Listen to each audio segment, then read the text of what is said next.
All right, let's talk about the LPL. The two MSI finalist teams. LPL looks really strong this year. MSI, they had a insanely strong showing where the top two teams were literally LPL teams. That signifies, right, that at that time, LPL is the strongest region. So we should be looking at LPL as the favorites coming in, specifically JDG.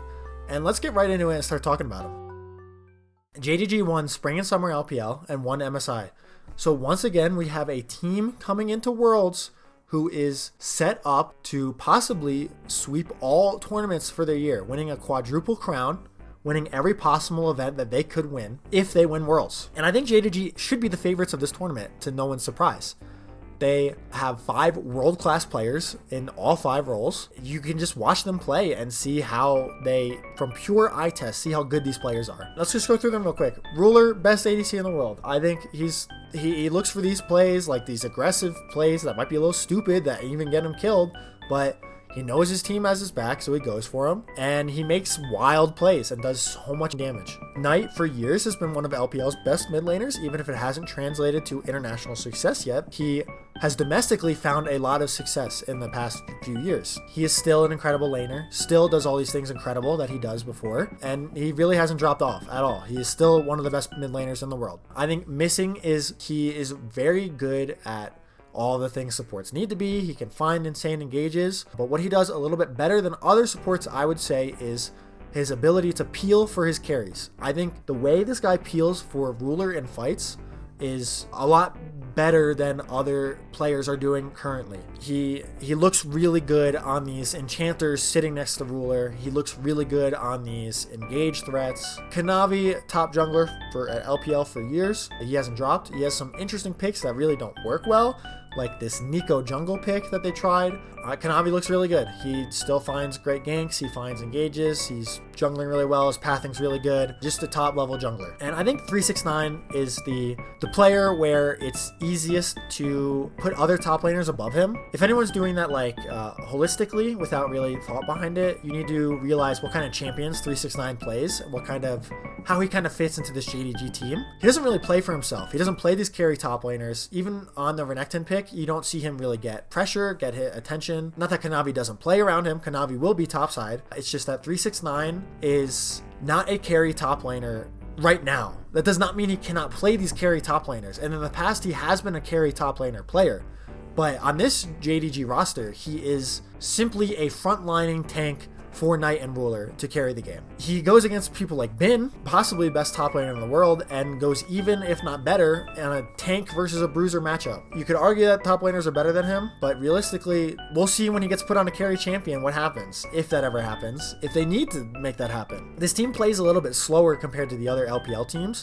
They just comfortably want to make it into the mid game where they can start these 5v5s. That is where their huge strength comes out. They are the best team fighting team in the world. They peel really well. They go for these engages all together. They are just absolute monsters in these team fights, and they will win these team fights from behind in gold in team comps that you just do not expect this sort of thing from, just purely through hands diffing the enemy team in the team fight. What's important to know about JDG is they are beatable. This is not like an undefeated season team. They didn't even finish the regular season first place. They went to 5 games in grand finals. LNG took them to 5 games in 2 different series. This is a team where, while they are the favorites coming in, they are beatable. They are not some super godly team that is just going to run over this tournament. Teams should look at this and realize this team has flaws that can be exposed. One issue looking at it that way, though, is JDG wins games from behind. You have to figure out something to get around this team fighting team, to out team fight them, out macro them, something. Otherwise, from behind, they will find a fight and they will punish you for that fight.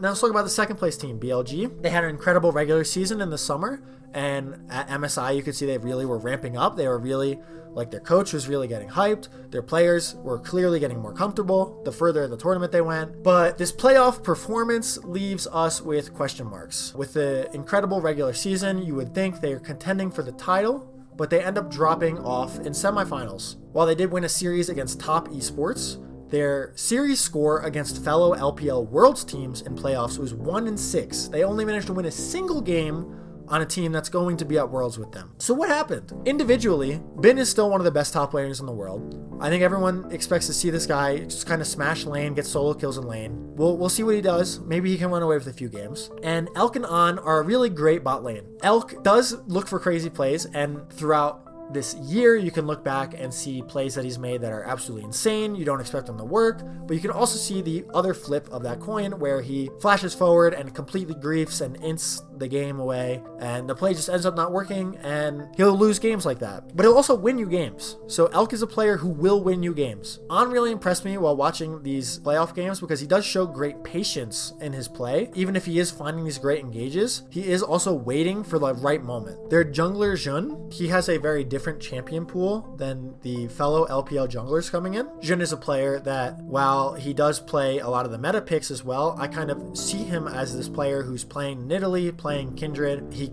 drew a couple Kindred bans at MSI, I remember. He is a more carry focused player, but he also can be a normal meta jungler who plays for his team, plays for engages, and frontlines for his team. Yagao has consistently been towards the top of the LPL, which makes my point a little hard to make because it really is like, if he's been one of the best results-oriented players from the LPL in the mid lane for a while now, how can I come in here and say he kind of sucks, even if that's what I feel? Yagao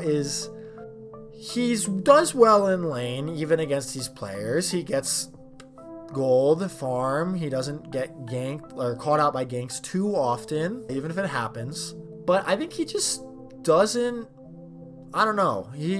Ever since the loss JDG had in last year's semifinals, I've really turned down on Yagao. I think he is a player who's not clutch. He's not the player I want in Game 5. And I mean, seeing as in the regular season they do great, but they didn't win anything in playoffs. They didn't win MSI, even if they were doing great. It's just kind of more results onto when it comes down to it in the finals, he's not clutch. And maybe he proves me wrong, but so far he hasn't. So what happened to them in the playoffs? We know JDG is in their heads. BLG just looks so bad against JDG. It's not even close. They look like a different team. They make bad decisions. They play scared with a lead. They just do not look great. And then what happened against LNG though? LNG is a team that really surprised people, taking JDG to 5 games. I think BLG, they just kind of, I don't know if they've gotten in their own heads, but they have really weak team play in these playoff games. They have plays where Elk just completely is left alone to die, or just give up farm to his tower and just sit at his inner tower just watching his farm die. They have plays where An's looking for an engage, but Jun is doing Raptors and is not ready to follow up. They have these plays where they're just clearly not on the same page. Going into Worlds, that's not really something you want to see. You want to see them clean it up, and you want to see this team be a lot more together in their play. So we will see if they can fix these issues.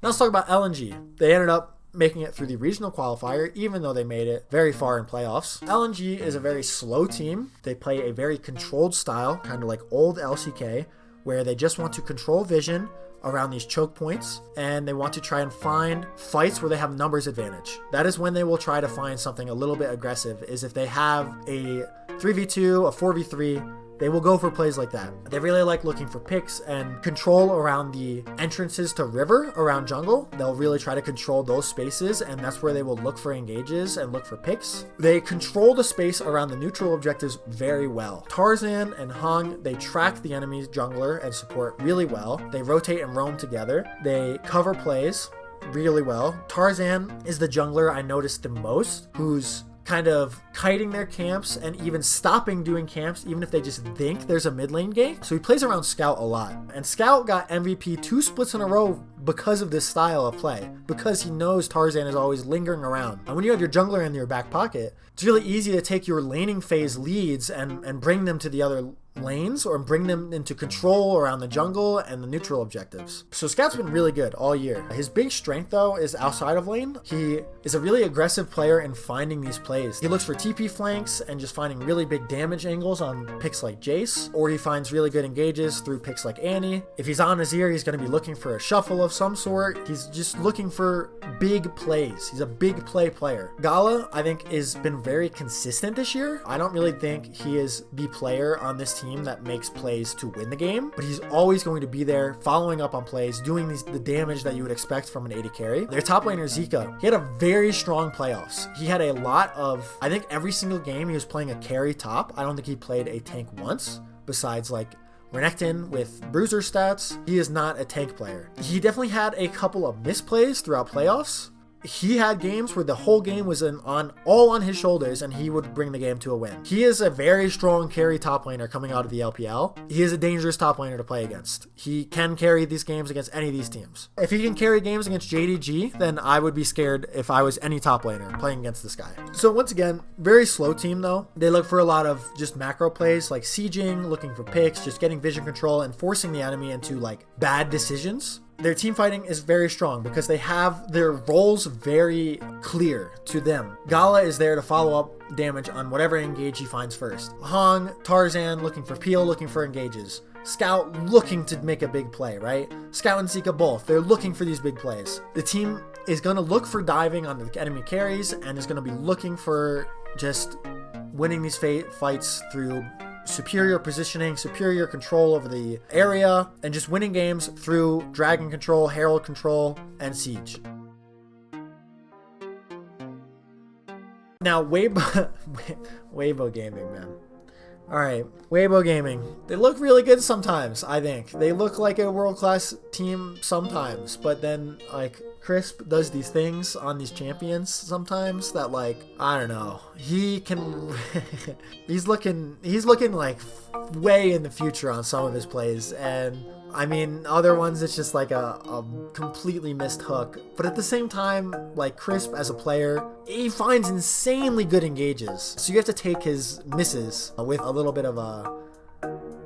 You just have to take the misses with the hits, you know? So he will hit eventually. But let's talk about the full team. The Shy is probably their most like well-known Western player at this point. He's a really good player. He absorbs a lot of pressure in the top lane. And with Weiwei on the roster now, he does get ganks, he does get covered. But a lot of the time, the team likes to leave the Shy on an island, knowing that he's going to absorb this pressure so that they can get a bot lane lead or a mid lane lead. That is how Weibo wins most of their games, is through the Shy possibly dying once or twice, but most likely not giving that much to the enemy top laner in exchange for a lot given away on the bot side. Xiaohu he's been playing a lot of Azir recently, and he's been looking really good on that pick, but Xiaohu, he's a really experienced player. He's been the Worlds a lot, he's been to MSI a lot. He's been on top level teams in China for a long time. Just making it to Worlds, it means he's a player that can do a lot of damage, right? He can handle himself against mid laners here. He can win against mid laners here. He has great roams, solid laner. He's most likely not a problem on this team. Light is a very great ADC in this tournament, one of the best coming into this tournament.